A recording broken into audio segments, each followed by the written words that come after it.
Well, good afternoon. I'm going to discuss a few different provisions of the bill, and in light of time, I'm going to focus specifically on things that didn't get much of an airing in the Senate last time. For example, something that Kevin mentioned was the change in 2 centuries of practice from a first to invent system, which is what the United States has always had, to a first to file system.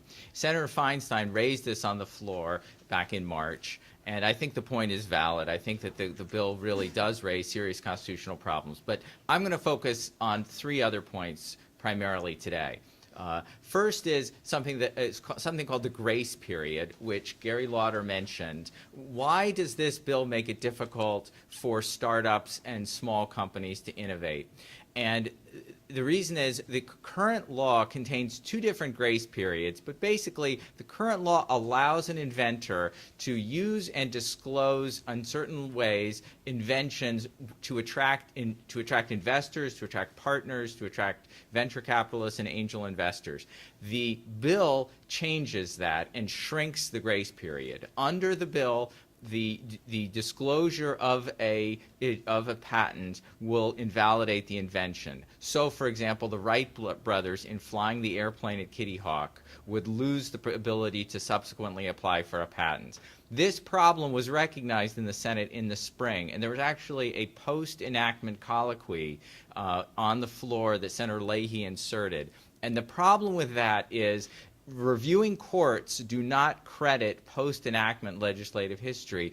This recognition of the problem by Senator Leahy, I think, just demonstrates the difficulty in the language in the bill, and saying what it means after the fact will just promote additional uncertainty and promote additional litigation, and it will hurt small inventors and it will hurt venture capitalists. The second provision of the bill I want to discuss is something called prior user rights. This part of the bill was not part of the Senate version at all. It was added by the House. So it hasn't come up for any discussion in the Senate yet. Prior user rights are rights that existing users have against a patent owner. If you're already using, under current law, if you're already using a business method and you've used it for more than a year before a patent application is filed, and you've reduced the business method to practice, you can't be sued by someone who subsequently gets a patent. The bill changes that, broadens it beyond the so-called business method patents, and gives everybody a free pass if they're a prior user. Why is this a bad idea? Well, the rationale for prior user rights originally was, back in 1998, the U.S. Court of Appeals for the First Circuit decided a case called State Street Bank, which recognized that business methods could be patented. And some people thought this was a big change in the law. Other people disagreed. For example, Samuel Morse patented Morse code, which is a method. It's not a device. It's not a piece of equipment. It is an intellectual or an intellectual piece of property rather than anything physical or concrete. So arguably Morse code was a business method. But in any event, in 1998, people thought that the First Circuit had changed the law. So prior user rights were created for the benefit of owners or users of business methods who had never applied for a patent for those methods because they didn't think they would be able to. They didn't think they were eligible for a patent. So there was sort of a special one-time special situation that warranted the creation of prior user rights. That rationale doesn't apply to this bill. This is just a naked expansion of prior user rights to basically give freebies to people who don't want to be sued for infringement. And the constitutional problem with that is that it's contrary to the entire premise of the patent system. The patent system is a bargain. The government gives somebody a limited limited monopoly in exchange for public disclosure. It's very important in the patent system that people publicize their inventions and don't keep them secret. And so that if constitutional litigators like me go back, and you can find lots of 19th century and 18th century patent cases explaining the importance of public disclosure.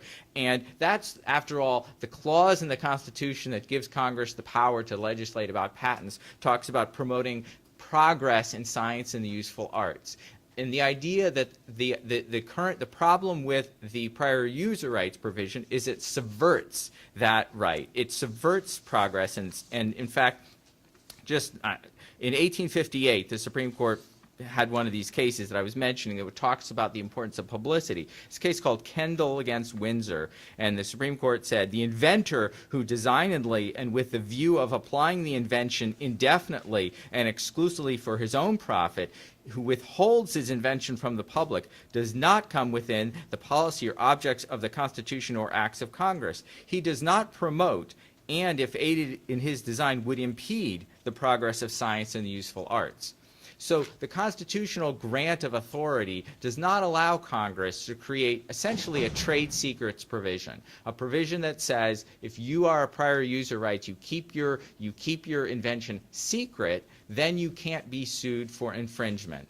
That provision, the prior user rights provision, diminishes the exclusive right of the real patent holder. The person who plays by the rules, goes and gets the patents, discloses publicly the invention, and files. That person, instead of getting the exclusive right, which is what the Constitution says the inventor is entitled to, this bill will make that right a non-exclusive right because it recognizes, it creates a prior user right. So the constitutional problems with the prior user rights are really twofold. First is it violates the progress of science and the useful arts. It subverts that. And second, it changes the constitutionally required exclusive right into a non-exclusive right. So the prior user rights provision never got a hearing in the Senate, never got consideration, and frankly, it's deeply troubling and will. And if it became the norm, I mean, imagine what the U.S. patent system would look like if prior user rights became the norm. If people never bothered filing for patents, just relied on a prior user rights defense so that they couldn't be sued for infringement, the number of useful discoveries that were disclosed to the public would trickle. We would still have a flood of probably irrelevant and terrible patent applications, and the patent office would still be bollocksed up with a huge number of backlog. But the actually really important inventions might not ever be disclosed because people would be happy to rely on the prior user rights. So that system is just a disaster waiting to happen. The last provision I want to talk about is Section 18 of the bill, which you've heard talked about briefly. It was in the Senate last time around. It was added, though, via a manager's amendment, so it never got a hearing. It is another Wall Street bailout.